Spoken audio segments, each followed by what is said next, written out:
অনুষ্ঠান বাড়িতে কাঁচা আমের যে চাটনিটা হয় না, আমার দাদার বিয়েতে এক বাবুর্চির থেকে নেওয়া এই কাঁচা আমের চাটনি রেসিপিটাই আজকে তোমাদের সঙ্গে শেয়ার করব। আমি তো পুরো অবাক হয়ে গেছিলাম যে এই দুটি উপকরণ অ্যাড করলে এইরকম পারফেক্ট চাটনি বাড়িতেই তৈরি করে নেওয়া যেতে পারে। আর একটা মজার বিষয় হলো আজকের এই চাটনি রেসিপিতে কোনো রকম তেলের ব্যবহার হবে না। তো একদম পারফেক্ট একটা চাটনি তৈরি করার জন্য প্রথমে লাগবে আম। এখানে মিডিয়াম সাইজের আমি দুটি আম নিয়েছি। যদি তোমরা বেশি পরিমাণে চাটনি তৈরি করতে চাও তাহলে আমের পরিমাণটা বাড়িয়ে নেবে। আমটাকে এভাবে 4 টুকরো করে নেওয়ার পর মাঝে যে বীজটা ছিল সেটা ফেলে দিয়েছি।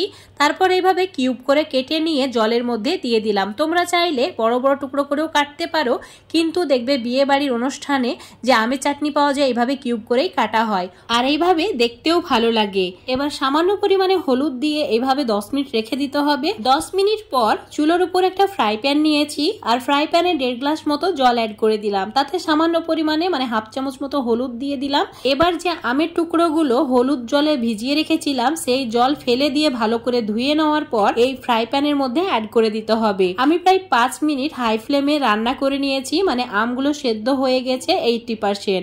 এখন একটা প্লেটের মধ্যে তুলে রেখে দিতে হবে।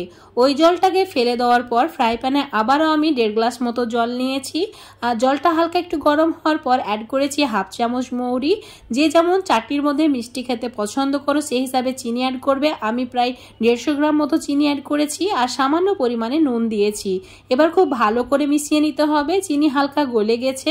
এর মধ্যে অ্যাড করে দিতে হবে কিছু কাজু আর কিছু কিশমিশ।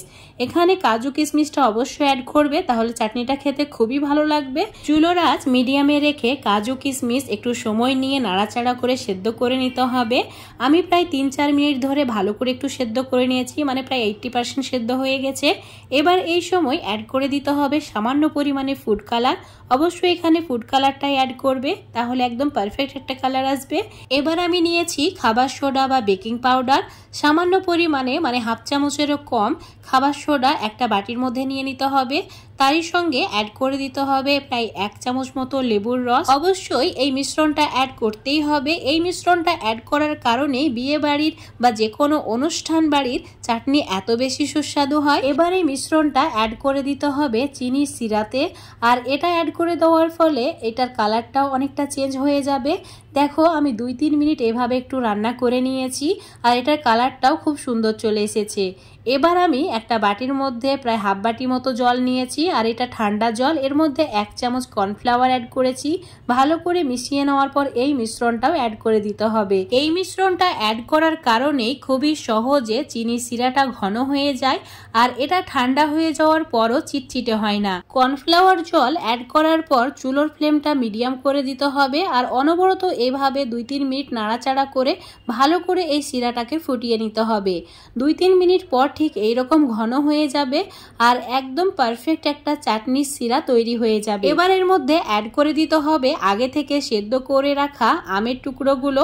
আর আমের টুকরোগুলো যেহেতু 80% মতো সেদ্ধ করাই আছে, তাই অ্যাড করার পর চুলোর ফ্লেমটা মিডিয়ামে রেখে 1 মিনিট ফুটিয়ে নিলেই হয়ে যাবে।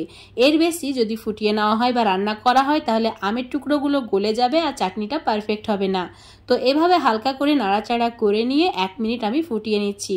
তারপর তোমাদের দেখাচ্ছি। এখন আমি 1 মিনিট পর দেখাচ্ছি। দেখো কালারটা কত সুন্দর চলে এসেছে, আর একদম পারফেক্ট একটা গ্রেভি হয়ে গেছে। এবার এই সময় চুলোটাকে অফ করে দিতে হবে। তারপর হাফ চামচ মতো ভাজা জিরের গুঁড়ো অ্যাড করে দিতে হবে। অবশ্যই এই সময় জিরের গুঁড়োটা অ্যাড করবে, তারপর ভালো করে মিশিয়ে দেবে। এইভাবে একটু নাড়াচাড়া করে মিশিয়ে নিলে ব্যাস রেডি হয়ে যাবে একদম অনুষ্ঠান বাড়ির মতো পারফেক্ট কাঁচা আমের চাটনি। তো বাড়িতে বন্ধুরা অবশ্যই একবার ট্রাই করে দেখবে। আশা করছি আজকের এই আমের চাটনি রেসিপিটা দেখে তোমাদের অনেক ভালো লেগেছে। ভালো লাগলে অবশ্যই লাইক শেয়ার কমেন্ট করে দেবে। ফেসবুক পেজ থেকে দেখলে পেজটাকে ফলো করে নেবে। ইউটিউব থেকে দেখলে অবশ্যই চ্যানেলটাকে সাবস্ক্রাইব করে রাখবে আরও এরকম টেস্টি রেসিপিগুলো পাওয়ার জন্য। তো বন্ধুরা আজ এই পর্যন্ত, অবশ্যই বাড়িতে একবার ট্রাই করে দেখবে।